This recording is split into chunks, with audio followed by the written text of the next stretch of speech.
You feel like you're doing a great job, right? Is that what you're saying? We're doing our level best in a very... What does that mean? What does that mean when a child is sitting in their own feces? Can't take a shower. Come on, man.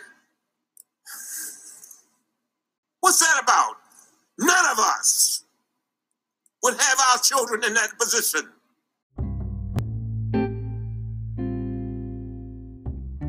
That was Congressman Elijah Cummings in a heated exchange from earlier this year with then acting Department of Homeland Security Secretary Kevin McAleenan, who actually just last week resigned, regarding conditions at the southern border. Congressman Cummings served for his home state of Maryland for 23 years before passing away this last Thursday, October 17th, at the age of 68.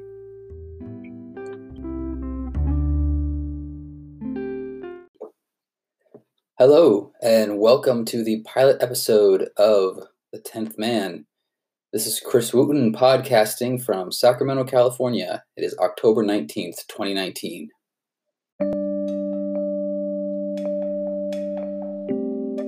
When I found out that Congressman Cummings had died on October 17th, which just so happened to be the day that I launched my first trailer for this podcast, it made sense to me that I would pay a short tribute to him and that would be the topic of my first episode. And the reason being, when I looked over his career, when I was looking at the clips that I was seeing on the news, the tributes they were giving to him, I really felt that he epitomized to me what being a 10th man is all about. He made a career out of questioning and scrutinizing and looking out for the people that are being mistreated. And you know what? I want President Trump to come to my district. I want him to, I want him to come so bad. Have you spoken to him? Have you asked? No, I can't get to him. You know, when you beat up on people who have had difficulties and challenges in their lives, it doesn't help them. He was assigned to several committees, including he was the chair of the Oversight and Government Reform, so he was heavily involved in checks and balances, spoke out heavily against gun violence, voting discrimination. He spoke very strongly in 2008. He had some heated exchanges with Mark McGuire and Roger Clemens. This was during the steroid abuse scandal in Major League Baseball. And even up until just this year, he, as the chair of the Oversight Committee, he presided over the public testimony by Michael Cohen. If you remember, this was President Trump's lawyer.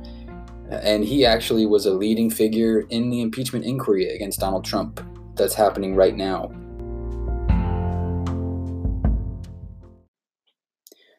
What really fascinated me about Elijah Cummings was a story I read regarding him when he was a child. When he was 11 years old, the summer of 1962, he and his African-American friends had a pool, a community pool that they would visit, but as they were getting older and bigger, they couldn't all fit in the pool anymore. They actually had to take turns to use it, and they found out that there was an Olympic-sized swimming pool on the other end of their town in southern Baltimore. And on paper anyway, this pool had been, quote, integrated for blacks and whites. Again, this was 1962. This was at the height of the civil rights era. But in practice, this hadn't happened. It was whites only at this pool. But Elijah and his group of friends marched over to the pool, and they started swimming.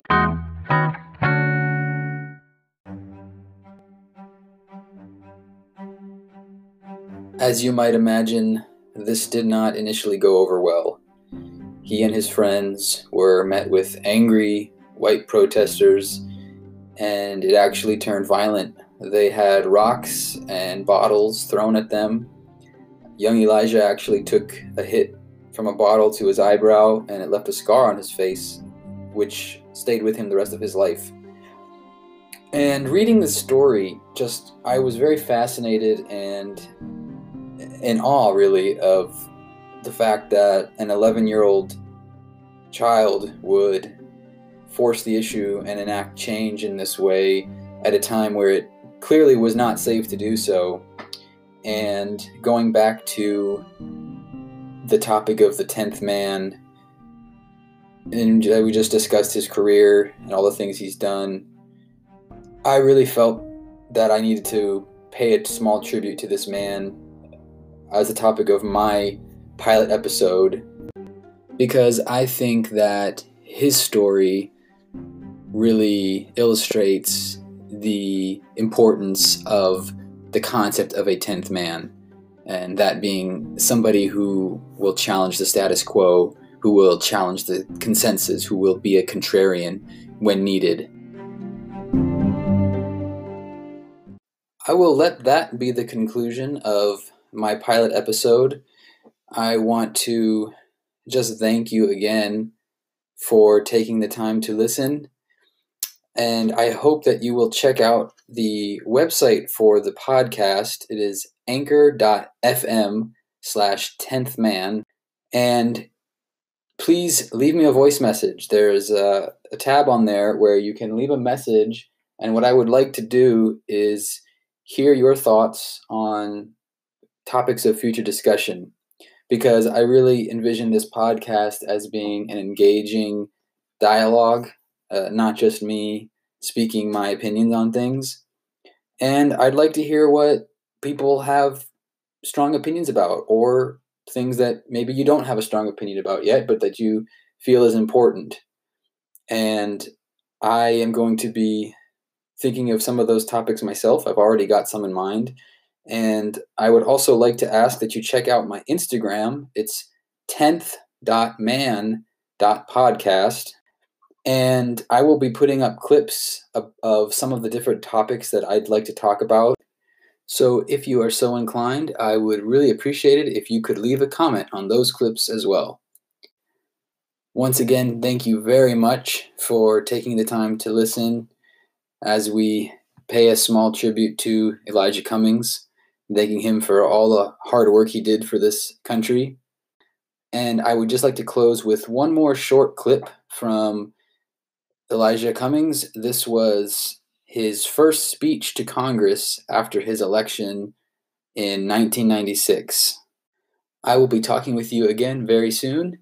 Have a blessed rest of your day, and don't be afraid to question the consensus. It's a very simple poem, but it's one that I live by. It says, I only have a minute, 60 seconds in it. Forced upon me, I did not choose it, but I know that I must use it, give account if I abuse it, suffer if I lose it. Only a tiny little minute, but eternity is in it.